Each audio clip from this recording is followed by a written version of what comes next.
ഇതൊക്കെല്ലായിരുന്നു comedy, പഴയകാല comedy. ഇതുപോലത്തെ comedy ഒന്നും ഇനി കാണാൻ കിട്ടില്ല.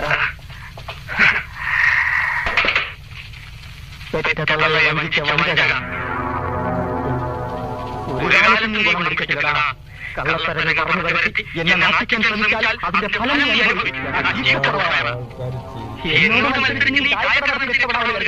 അമ്മയുടെ പെട്ടിയിൽ നിന്നും നീ കട്ടെടുത്ത 10,000 രൂപ നിന്റെ തന്തയുടെ പ്രവാസമല്ല. അത് തിരിച്ചറിഞ്ഞു എന്നോട് മാപ്പ് പറഞ്ഞില്ലെങ്കിൽ ഇടവഴി ഒളിച്ചു നിന്നെങ്കിലും എന്നെ കുത്തിക്കൊല്ലും. ഇത് സത്യം, സത്യം, സത്യം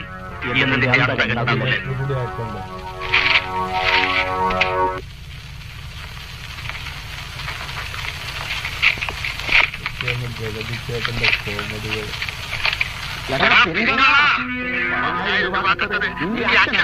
അമ്മയുടെ